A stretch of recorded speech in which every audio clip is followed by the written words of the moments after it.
Hey friends, Jonathan Neal here, and today I'm going to teach you the proper way to perform a squat. And I know this has been covered by a bunch of people, but I'm going to introduce some things that I think you may find a little bit new. Some of this stuff, if you've been into this kind of stuff, you've read it, you're going to already kind of have heard this before. But go ahead and give it a listen anyway, because again, there's a few concepts that I haven't really seen touched on that I wanted to bring into the conversation here.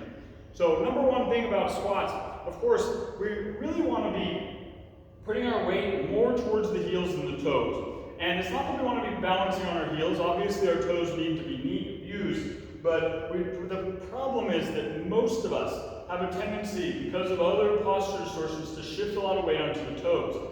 So when we start to bring more weight back to the heels, and you can even try this without squatting, just shift on your toes, you'll feel the lumbar start to sway, you'll feel the pelvis move forward, and then shift back on the heels, and you might feel some of that tension move back to the backside of the glutes and the hamstrings, which is what we actually want. I mean, you hear all the time people saying, if you want to build a better booty, you got to do squats. Now that's only true, of course, if while you're doing your squats, you're actually engaging your glutes. And I say that because a lot of people, when they do squats, because they have this sort of toe, forward, anterior shift dominance, when they do them, they're actually working their quads and their knees a lot more, and they're not really getting a very good glute contraction. In fact, they might feel some glute, but they're probably getting the glute medius minimus, more of the external rotators, and they're not really hitting the main glute max. So the way that we're going to resolve that, number one, is by getting our weight back on our heels. And we can even just show that with a static squat. I recommend that you try a static squat before you even try moving, and see if you can feel these things for yourself. So the first thing I want to make sure is that I'm not dipping into my knees and toes, but I am sitting back into my hips and my heels. So as I get there, you're going to notice, first of all, if I start to do this on my toes, I'm going to feel my lower back. So I sink back to those heels until, again, I feel glutes and hamstrings. In fact, you might even notice what happens here at the pelvis. If I push into the back edge of the heels, you'll see that my core draws in, my lower back stops arching, and I feel the glutes. So that's the first thing I would try to do, is get the heels pressing, the very back edge of the heels, until you feel the abs draw in the glutes. And then, once you have that, I want you not to think about going up, but think about going forward. So, of course, my head will come up, but I'm thinking about pulling from my heels and driving my hips forward. Now I feel a strong glute max because it's doing the hip extension function.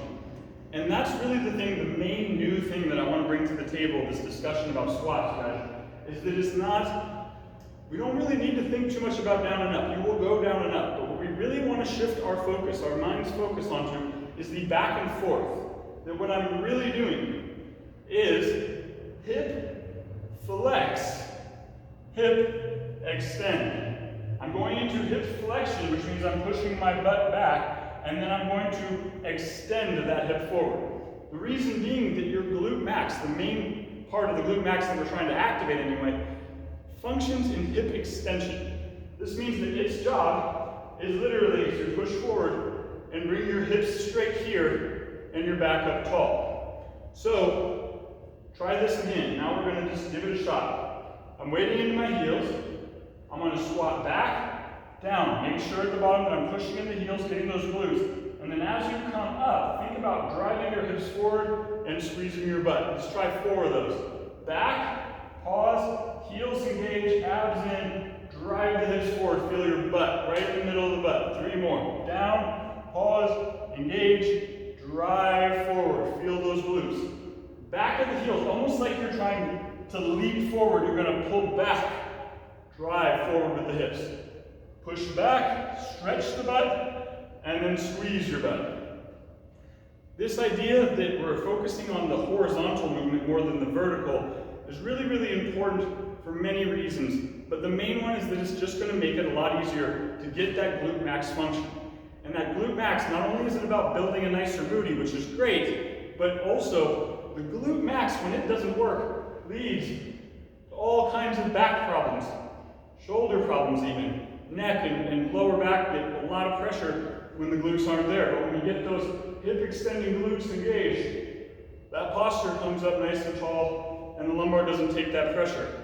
Which of course is especially important when you head over to the weight rack. Now you're throwing a barbell on your back, and if I'm blowing my belly back out while I'm squatting, again, it might not happen today. It might not even happen in 10 years. You can get away with it for a long time. because the human body is very resilient. But eventually, there's going to be a price to pay for that. And not only that, but again, you're going to lose your glute gains, you're going to lose your booty gains. So just focus, even take the weight down that you're used to a bit. I know that's a tough one, but drop that ego, drop the weight a little bit, and focus on getting that back and forth, really getting that good squeeze. And if you can reprogram your body to do that, you'll get a stronger squat in the long run because you're not compensating or you're not missing out on that big glute function. But also, again, you're going to save your body a whole bunch of trouble.